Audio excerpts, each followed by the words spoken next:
प्रधान संचालिका जी और आप सभी का बहुत साधुवाद और खींच चाहता हूँ कि शायद आप लोग जो है आदरणीय स्वामी प्रसाद मौर्य जी को सुनने के लिए आए होंगे। किन्हीं कारणों से वो नहीं आ सके हैं, लेकिन कार्यक्रम की जो गंभीरता है, कार्यक्रम का जो विजन है, उसके दो उद्देश्य हैं।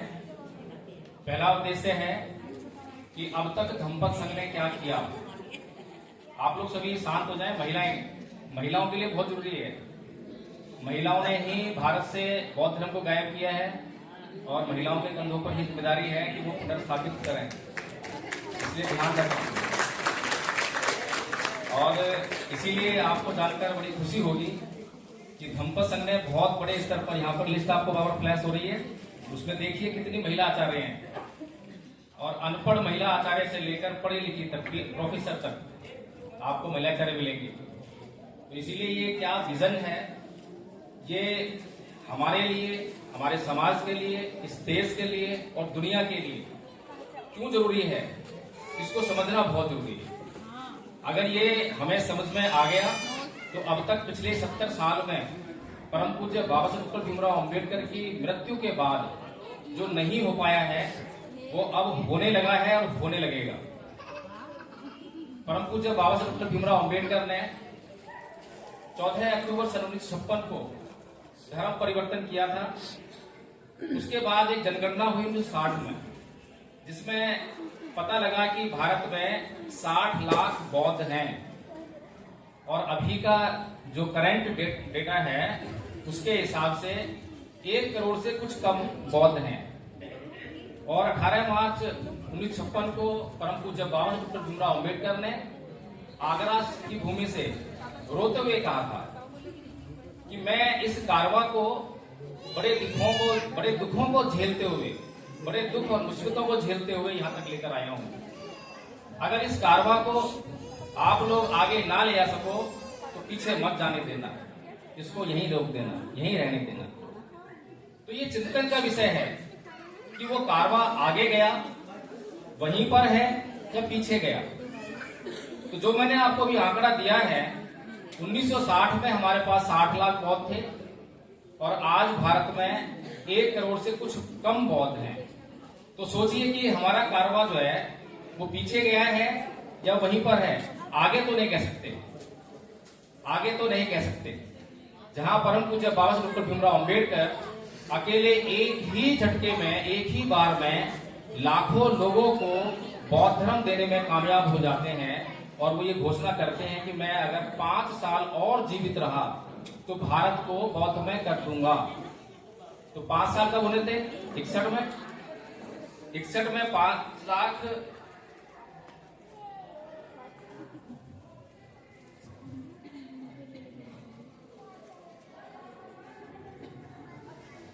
61 में जो है भारत को बौद्ध में होना था, लेकिन उस शर्त यह थी कि बाबा साहेब का जीवित रहना जरूरी था। तो अनफॉर्चुनेटली जो है वो जीवित नहीं रह पाए। अगर बाबा साहेब जीवित नहीं रह पाए, लेकिन उन्होंने एक विजन दे दिया, एक उद्देश्य, लक्ष्य आपके हाथ में दे दिया कि भारत को बौद्ध में करना है, तो प्रश्न ये उठता है कि भारत को बौद्ध में करने की जिम्मेदारी किसके ऊपर थी? किसके ऊपर थी? पता है किसके ऊपर थी? चीन वालों के ऊपर, हिंदुओं के ऊपर, मुसलमानों के ऊपर? किसके ऊपर थी? नहीं, हम सबके ऊपर कैसे हो जाएगी? हाँ, इसी का करेक्ट आंसर।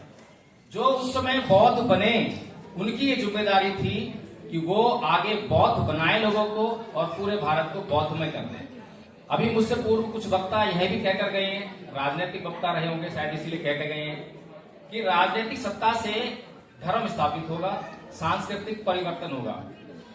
अब ये धर्म की स्थापना का मामला क्या है, ये सांस्कृतिक परिवर्तन है क्या, इसको शायद हमने समझा नहीं। अगर हमने इसको समझ लिया होता तो पिछले 70 साल में उस पर काम हुआ होता, और पिछले 70 साल में अगर काम हुआ होता तो मैंने सुना है कि कार्ल मार्क्स की जब मृत्यु हुई तो केवल 14 लोग उसकी मृत्यु पर उसके साथ में थे। और उन 14 लोगों ने इतना काम किया कि आज पूरी दुनिया में कोई देश ऐसा नहीं है जहां उसकी विचारधारा पर आधारित पार्टी ना हो। और आधी दुनिया तो लाल होगी। हमारे ही देश में कई राज्यों में सरकार भी बनी। मार्क्सवादी कम्युनिस्ट पार्टी आप जानते ही हैं, कम्युनिस्ट पार्टी हर देश में है। तो वो 14 लोग और परम पूज्य बाबा साहेब डॉक्टर भीमराव अंबेडकर के साथ में 22 प्रतिज्ञाएं लेकर कसम खाने वाले लोग, वो कितने थे? लाखों।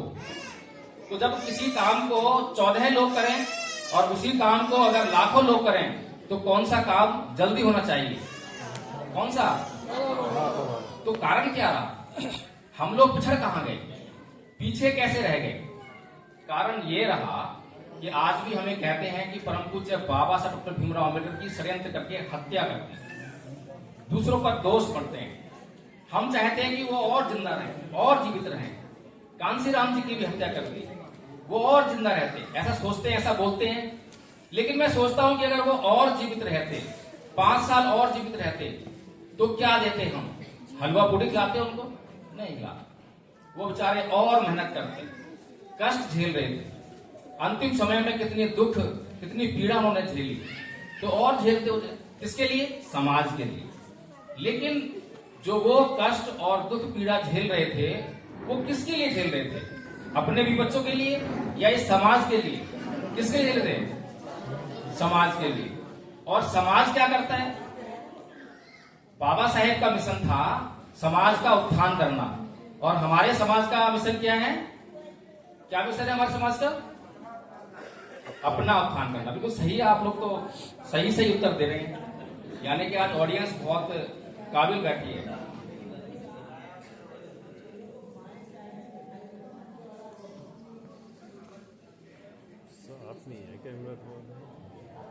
तो आखिर कारण क्या है? अगर हमें बाबा साहेब का उद्देश्य था कि हमारा उत्थान करें और हम अपने उत्थान नहीं कर पा रहे, तो प्रॉब्लम क्या है? तो प्रॉब्लम ये है कि हम लोग नकली खाना खाने वाले लोग हैं। असली खाना और नकली खाना में क्या फर्क होता है? मिशन मूवमेंट की बात कर रहा हूं मैं, उसकी बात नहीं कर रहा जो आप हलवा पूड़ी खाते हो। मिशन मूवमेंट का जो असली खाना है वो है त्याग, समर्पण, बलिदान का, और नकली खाना है लोभ, लालच और निजी स्वार्थ का। तो कौन सा खाना खा रहे हैं हम? निजी स्वार्थ वाला खाना खा रहे हैं। यानी कि हमारे भीतर जो है, जो त्याग, समर्पण, बलिदान हमारे महापुरुषों ने दिखाया, वो त्याग, समर्पण, बलिदान हमारे भीतर नहीं आया। और इसीलिए महापुरुषों का जो मिशन है, जो हमारे ही उद्धार के लिए, हमारे कल्याण के लिए, वो बीच में अटका हुआ है, बल्कि वो पीछे जाता हुआ दिखाई दे रहा है।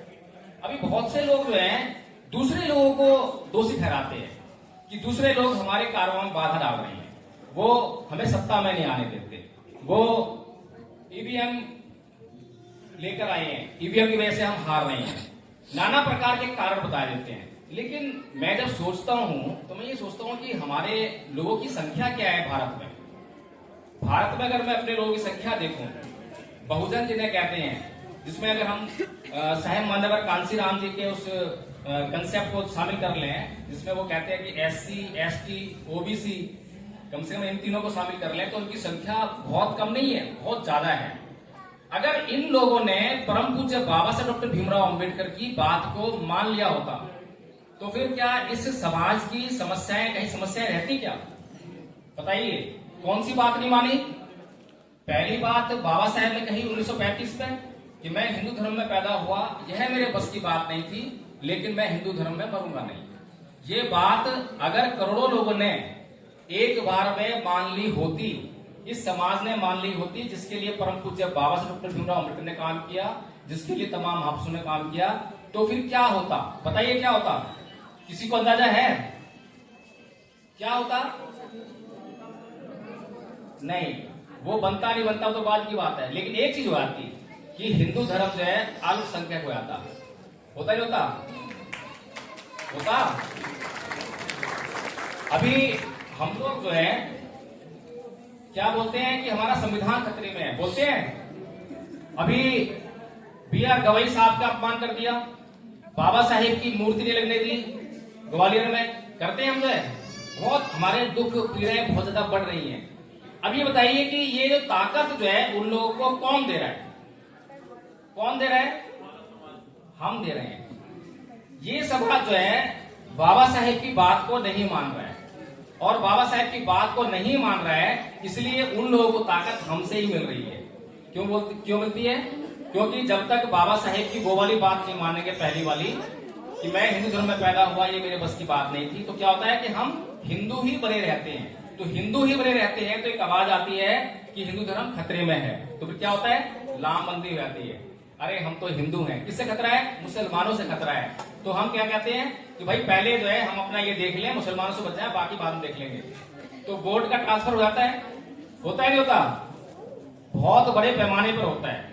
तो दूसरी बात जो बाबा साहब ने कही बौद्ध बनने की, ये बहुत इंपॉर्टेंट। बौद्ध बनने के लिए क्यों कहा? और ये तब कहा 1950 में परम पूज्य बाबा साहब डॉक्टर भीमराव अंबेडकर संविधान को लागू करवा चुके हैं। उसके 6 साल बाद जो है धर्म परिवर्तन कर रहे हैं। ये सोचने वाली बात है। अगर संविधान में हमारे सभी अधिकार सुरक्षित हो गए होते, हमारा जीवन सुरक्षित हो गया होता, तो फिर बौद्ध धर्म अपनाने की कोई जरूरत नहीं। जरूरत थी क्या? 24 घंटे बताइए, जरूरत थी क्या? कभी चला। अगर बाबा साहेब बौद्ध धर्म संविधान को लागू करवाने के बाद भी बौद्ध धर्म अपना रहे हैं, धर्म परिवर्तन कर रहे हैं, किसी को नाराज करने का खतरा मोल ले रहे हैं, इसका मतलब वो चीज बहुत जरूरी थी। तो ये जो धर्म परिवर्तन है, ये है क्या? इसको समझना बहुत जरूरी है। अभी तक हमने धर्म परिवर्तन के नाम पे क्या करा? दीक्षा कार्यक्रम किए। दीक्षा कार्यक्रम किए, एक बार में हजारों लोगों को दीक्षा दिलवाने का कार्यक्रम कर दिया, उनको 22 प्रतिज्ञाएं करवा दी। ये कार्यक्रम बहुत चल रहे हैं, लेकिन समस्या क्या है? हर बार 1000 लोग जो है कम से कम दीक्षा ले रहे हैं, लेकिन संख्या वही की वही है। संख्या वही की वही है। तो प्रॉब्लम ये है कि हमारी संख्या नहीं बढ़ पा रही है, तो धर्म परिवर्तन नहीं हो रहा है। अगर धर्म परिवर्तन हो तो वो धर्म का जो है प्रचार प्रसार भी बढ़ जाए। तो धर्म परिवर्तन के लिए 3 बातें होना बहुत जरूरी है। इस पर फ्लैश हुआ है ना, यहाँ पर सबने देखा है क्या चीजें जरूरी है? पहली चीज प्रतीकों का परिवर्तन। तो हम लोगों ने प्रतीकों का परिवर्तन अच्छी तरह किया। कौन सा किया? जिनसे ये पहचान होती है कि भाई ये हिंदू है, ये मुसलमान है, ये बौद्ध है, तो वो हमने बदलना आसान है। मंदिर जाना छोड़ दिया, बुद्ध विहार जाना शुरू कर दिया। आज हम बुद्ध विहार में आए हैं। दूसरा है रीति रिवाज और परंपराओं का परिवर्तन, ये भी हमने कर दिया। सारा नहीं करा, लेकिन कुछ तो कर दिया। तीसरा जो परिवर्तन है वो बहुत महत्वपूर्ण था, और बौद्ध बनने के लिए तो बहुत ही महत्वपूर्ण है। क्योंकि अन्य कोई भी धर्म आप अपनाते हो, हिंदू बन जाओ, मुसलमान बन जाओ, ईसाई बन जाओ, वो आपसे कभी नहीं कहेंगे कि ये जो काम बौद्ध लोग करते हैं वो करो। लेकिन बुद्ध ये कहते हैं कि तीसरा परिवर्तन यानी चित्त का परिवर्तन, अगर ये आप लोगों ने नहीं किया तो फिर आपका धर्म परिवर्तन करने का फायदा कोई नहीं है। बुद्ध की शरण में जाने का कोई फायदा नहीं है, आपका कल्याण होने वाला नहीं है। तो चित्त का परिवर्तन क्या हुआ? चित्त का परिवर्तन क्या हुआ? चित्त में हमारे जो है नाना प्रकार के विकार हैं। काम, क्रोध, मोह, लोभ, द्वेष, तृष्णा, ईर्ष्या, राग, ये विकार हैं। अगर इनको निकालने का काम करेंगे तो हमारी पहले तो शुद्धि होगी, हमारा कल्याण सुनिश्चित होगा, हम अपना कल्याण खुद से करने लग जाएंगे। अभी मैं कह रहा था कि दूसरे लोगों को हम बहुत ज्यादा आरोप लगाते हैं कि दूसरे लोग हमारे काम में बाधा है। आरएसएस हमारे काम में बाधा बन रही है, वो हमारे धर्म को नहीं बनने दे रही, हमारी राजनीति नहीं बनने दे रही। लेकिन मैं ये कहता हूं कि दूसरा कोई जिम्मेदार नहीं है। दूसरे लोग तो अपना काम करेंगे, उन्हें क्यों रोकोगे आप? उन्हें तो अपना काम करने दीजिए। लेकिन सबसे बड़ा प्रश्न ये है कि क्या हमने अपना काम किया? बताइए, हमने अपना काम किया क्या? है नाश्ता निकल गया। भगवान बुद्ध धम्मपद में कहते हैं, नए परिसंग विलोमानी, नए परिसंग कथा कथन अतनो व्यवेक्य कथानी अकथानी च, कि दूसरे क्या कर रहे हैं और दूसरे क्या नहीं कर रहे हैं, ये मत देखो। मैं क्या कर रहा हूं, मैं क्या नहीं कर रहा हूं, ये बहुत इंपॉर्टेंट है, इसको देखो। अब बताइए, हम में से यहाँ बैठे हुए लोग, कितने लोग ऐसे जो ऐसा करते हैं कि हम अपने आप को देखते हैं? कोई हाथ खड़ा करे जो ये कहे कि हाँ हम अपने आप को देखते हैं, अपने आप को देखते हैं। अच्छा, ठीक है, बहुत अच्छी बात है, फिर तो काम आगे बढ़ जाना चाहिए था। चलिए, बहुत अच्छी बात है। तो कहने का मतलब ये है कि हम अपना काम जो हमें करना चाहिए था। परम पूज्य बाबा साहब डॉक्टर भीमराव अंबेडकर ने जब ये कहा कि हमें बौद्ध बनना है और बौद्ध बनाना है, तो बौद्ध बनाना कैसे है, ये कैसे निश्चित करें?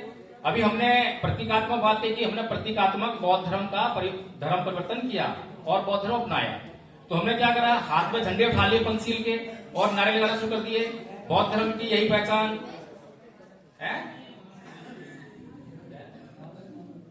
मानव मानव एक समान, बौद्ध धर्म का यही नारा, करुणा मैत्री भाईचारा, ये नारे लगाने लग गए और नारे लगा के सोचने लगे कि हम लोग जो है भारत को बौद्ध में कर रहे हैं, या बड़े बड़े कार्यक्रम आयोजित करने लगे, जैसे कार्यक्रम हो रहा है, बड़ी बड़ी रैलियां करने लगे, तो उससे लगा कि हमारा भारत जो है बौद्ध में हो रहा है।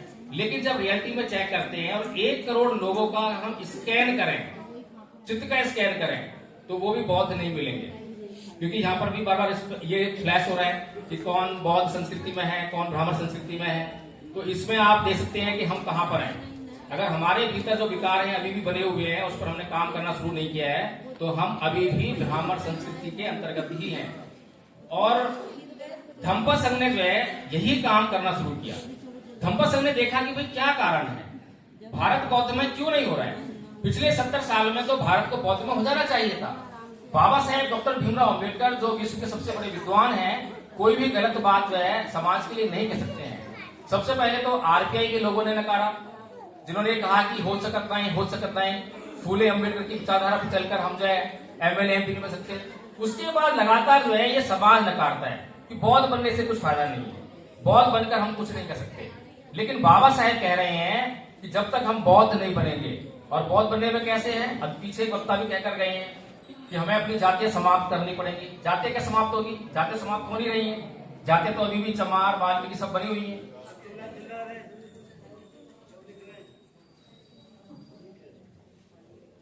बौद्ध बनने के बाद भी हमारे भीतर वही भाव रह जाता है। अगर हमें शादी ब्याह करने हैं तो लड़का ढूंढने आते हैं, कहां ढूंढते हैं लड़का जो है, अपनी बिरादरी में। लड़की ढूंढने आते हैं, कहां ढूंढते हैं, अपनी बिरादरी में। तो कुल मिलाकर ये है कि अभी हम बौद्ध नहीं बने हैं। 1 करोड़ बौद्धों को मैंने कहा था कि अगर जांच करोगे तो बौद्ध नहीं मिलेंगे। इसका मतलब ये जो मिशन जो बाबा साहेब ने शुरू किया था वो पीछे जा रहा है। अभी हमारे कुछ आचार्य आए, सारे तो नहीं आ सकते, बहुत सारे आचार्य हैं, अगर सबको मौका देंगे तो बहुत लंबा टाइम लगेगा। एक एक आचार्य को प्रथम वर्ष का कोर्स हमने याद करा दिया, 3 वर्ष का कोर्स बनाया हमने, इसको नाम दिया है वर्ष का। लेकिन ये नहीं है कि आपको 1 ही वर्ष लगेगा, आप 2 दिन में भी कोर्स कर सकते हैं, 1 हफ्ते में कर सकते हैं, 1 महीने में भी कर सकते हैं, और बहुत आसान कोर्स बनाया है। लेकिन जो हमने कोर्स बनाया है प्रथम वर्ष का, वो कोर्स ये निश्चित कर देगा कि आप लोग जो है बौद्ध बन गए। अभी मैं कई जगह जाता हूँ, आप देख रहे होंगे बहुत जगह मैं मीटिंग करके आया हूँ, तो बहुत सारे लोगों से पूछता हूँ, और बहुत सारे हमारे स्पीकर बैठे हुए हैं, इनके सामने कई मीटिंग हमने ली है, तो लोगों से पूछता हूँ भाई कितने बौद्ध बैठे हैं। अच्छा, अभी आप में कितने बौद्ध बैठे हैं, एक बार हाथ खड़ा करें। सारे बौद्ध होने चाहिए। अच्छा, लेकिन ईमानदार लोग हैं, जो नहीं है वो हाथ नहीं भी खड़े कर रहे हैं, ये भी गनीमत है। तो मैं पूछता हूँ भाई कितने बौद्ध हैं, हाथ खड़े आते हैं। फिर मैं पूछता हूँ भाई आइए बताइए कि आप बौद्ध कैसे हैं, या फिर ये बताइए कि बौद्ध धर्म क्या है। तो क्या बोलते हैं कि हिंदू धर्म को नहीं मानना। सबसे पहला सेंटेंस क्या होगा, हिंदू धर्म को नहीं मानना। दूसरा, अंधविश्वास पाखंड को नहीं मानना, अंधश्रद्धा को नहीं मानना, ये बौद्ध धर्म है। जहां पर जो है फुल स्टॉप जाता है। अब बताइए कि क्या ये बौद्ध धर्म है। मुझे ऐसा लगता है कि जब परम पूज्य बाबा साहेब डॉक्टर भीमराव अंबेडकर 14 अक्टूबर 1956 को धर्म परिवर्तन कर रहे थे और अपने लोगों को जो है दीक्षा दे रहे थे, तो 22 प्रतिज्ञा करा रहे थे। तो पहली 12 प्रतिज्ञाओं तक जो है लोग जागते रहे, प्रतिज्ञाएं ली खूब, लेकिन 12 प्रतिज्ञाओं के बाद सो गए। ऐसे लगता है लगता जो 12 प्रतिज्ञाओं के बाद की जो प्रतिज्ञाएं हैं, यानी कि बौद्ध बनने की प्रतिज्ञा है, वो किसी को नहीं मालूम। किसी से पूछो बौद्ध धर्म क्या है, बौद्ध धर्म नहीं मालूम बौद्ध धर्म क्या है। तो भाई अगर हमें ये नहीं मालूम है कि बौद्ध धर्म क्या है, तो हम प्रचार किस बात का करेंगे, लोगों को बौद्ध कैसे बनाएंगे। प्रॉब्लम है कि नहीं है, मेरी बात समझ में आ रही है सबको।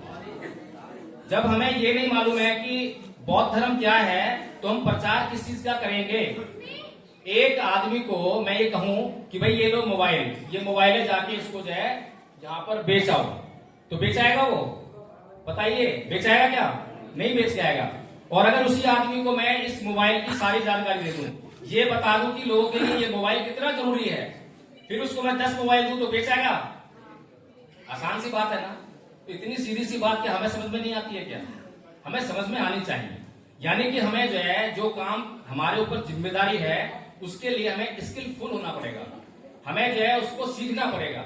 जब हम उसको सीख जाएंगे और जब खुद से इस्तेमाल करेंगे, जिस फोन को कोई भी खुद से इस्तेमाल करता होगा और उसकी खूबियां जानता होगा तो उतने ही अच्छे तरीके से वो दूसरों को उसकी खूबियां बता सकता है। ठीक बात है ना। तो इसी प्रकार से जो बौद्ध धर्म को जानता ही नहीं है, चर्चाएं तो अपनी होती हैं, घर में चर्चा होती है, अड़ोस पड़ोस में होती है, स्कूल कॉलेज में होती है, चर्चाएं होती हैं, लेकिन उन चर्चाओं में हिंदू धर्म शामिल होता है, मुस्लिमों का इस्लाम धर्म शामिल होता है, ईसाइयों का ईसाई धर्म शामिल होता है, सिखों का सिख धर्म शामिल होता है, लेकिन बौद्ध व्यक्ति वहां बैठा होगा, सुन रहा होगा, लेकिन वो बौद्ध धर्म की चर्चा नहीं कर सकता। जब वो बौद्ध धर्म की चर्चा नहीं कर सकता, जब वो ये नहीं समझता कि बौद्ध धर्म क्या है, तो बौद्ध धर्म का प्रचार करोगे कैसे, भारत को बौद्ध में बनाएंगे कैसे? ये प्रश्न जो है हमने सोचा और समझा, इसीलिए हमने जो कोर्स बनाया। और कोर्स बनाने से पहले सोचा कि भाई कोई और ये काम कर रहा हो, कोई संगठन काम कर रहा हो, संस्था काम कर रही है, तो हम उसके साथ जुड़ के काम करें, क्योंकि संगठन तो पहले से लाखों संगठन बने हुए हैं, हम क्यों एक और बढ़ा दें संगठन। लेकिन हमने ये देखा कि कुछ लोग जो है कोर्स बनाकर काम तो कर रहे हैं, लेकिन बहुत गंभीर कोर्स है, जो बहुत ही उसके लिए योग्यता चाहिए, बुद्धि चाहिए, वो समझने के लिए जो है। हमने कहा ऐसे काम नहीं चलेगा, हमें ऐसा कोर्स बनाना पड़ेगा जो एक नितांत व्यवहारिकता लिए हो, जिसको हम अपने व्यवहार में आराम से उतारना शुरू कर दें और आसानी से लोगों को समझ में आने लग जाए। तो इसीलिए हमने जो है प्रथम वर्ष का कोर्स बनाया और ये कहा कि ये जो भी बौद्ध अपने आप को कहते हैं और जो भी कहते हैं कि हम अम्बेडकरवादी हैं, उनको ये कोर्स करना बहुत जरूरी है। और बहुत छोटा सा कोर्स है, उसमें हमने क्या शामिल किया है? क्षमा याचना, अभी आपके सामने हुई है, सील याचना, नमन, विसरण, पंचशील, और उसके बाद धम्मपालन गाथा, सब पाप करने वाली है। उसके बाद धम्मपद के पहले 5 पद ये शामिल किए हैं केवल। अब बताइए बहुत बड़ा कोर्स है क्या?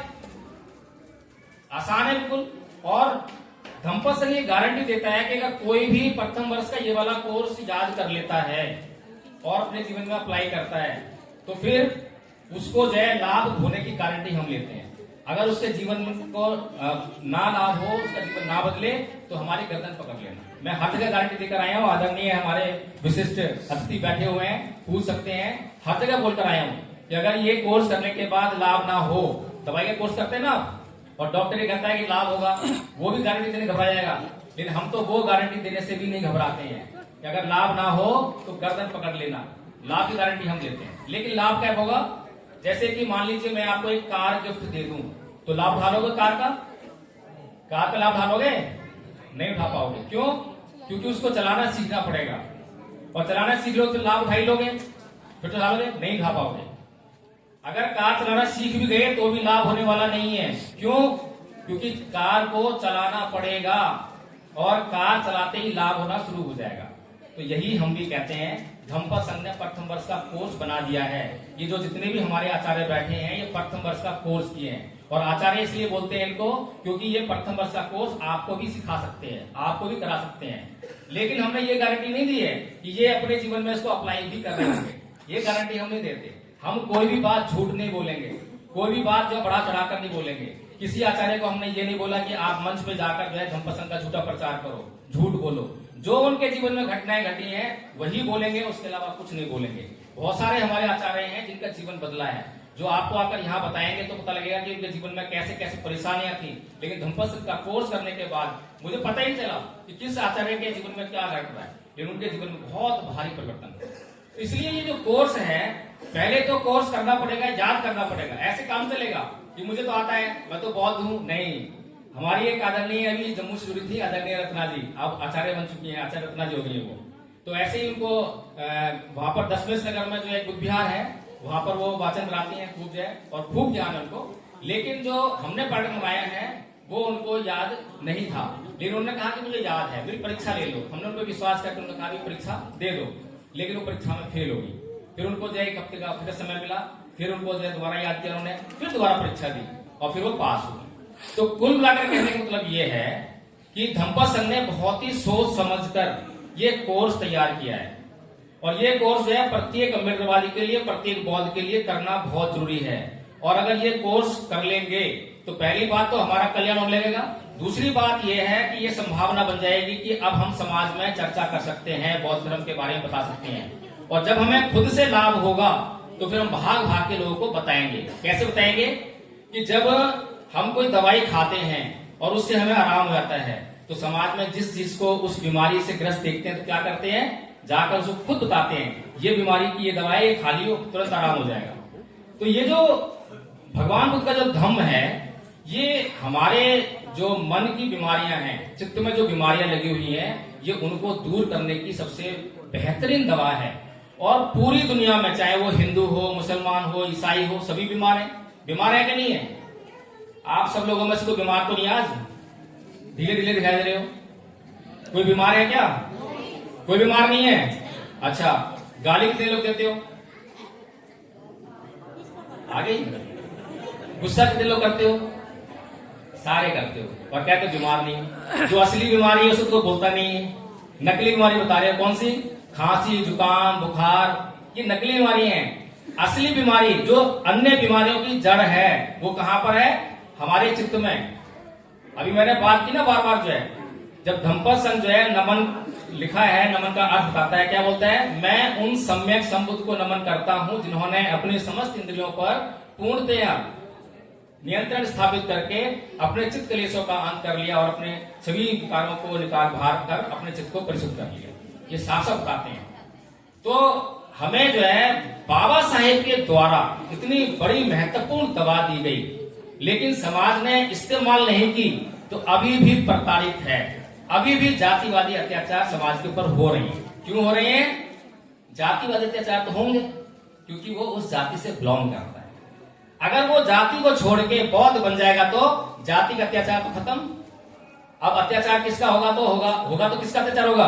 अब अत्याचार जो है एक अल्पसंख्यक धर्म पे हो सकता है, लेकिन जब आप जो है जाति छोड़ देंगे तो आपके पीछे जितनी भी तमाम व्याधियां थी सब हट जाएंगे, सब खत्म हो जाएंगे। लेकिन समाज को समझाने वाले लोग कभी भी ये नहीं समझाते हैं कि राजनीति से भी ज्यादा बढ़कर कोई अगर जरूरी चीज है तो वो धम्म है।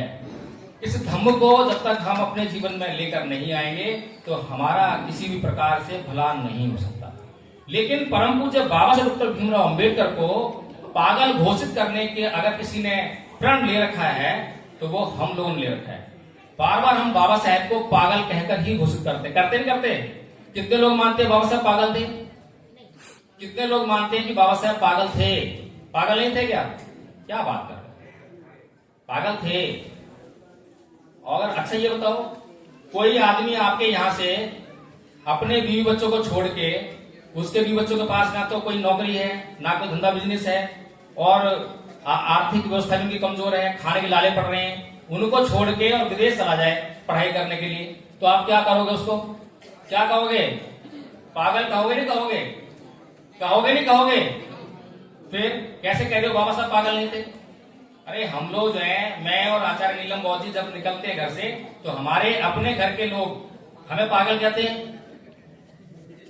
हमारे लोग पागल कहते हैं कि तुम पागल हो। एक वकील है, एक पत्रकार है, तुम अपने कमाई पर ध्यान नहीं देते हो, बच्चे पर ध्यान नहीं देते हो, तो पागल तो हैं। बाबा साहेब पागल थे, लेकिन मैं आपको बता दूं कि जब तक आप लोग भी पागल नहीं होगे तब तक कोई कुछ होने वाला नहीं है। इस समाज के लिए जब जब कुछ भी भला हुआ है, कुछ भी महान काम हुआ है, तो किसी ना किसी को पागल होना पड़ा है।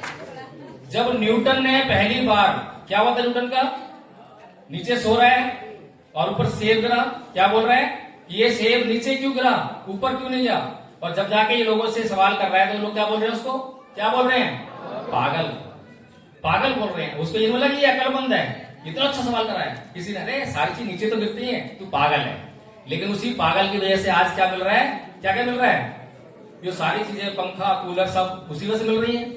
तो जितने भी महानतम कार्य अब तक इस संसार में हुए हैं, वे सारे पागल लोगों ने किए हैं। और तो एक और पागल का नाम, एक और पागल का नाम है भगवान बुद्ध। बड़ी श्रद्धा आप लोगों की, श्रद्धा से नब जाते हो, चीवर को देखते ही पैरों में लेट जाते हो।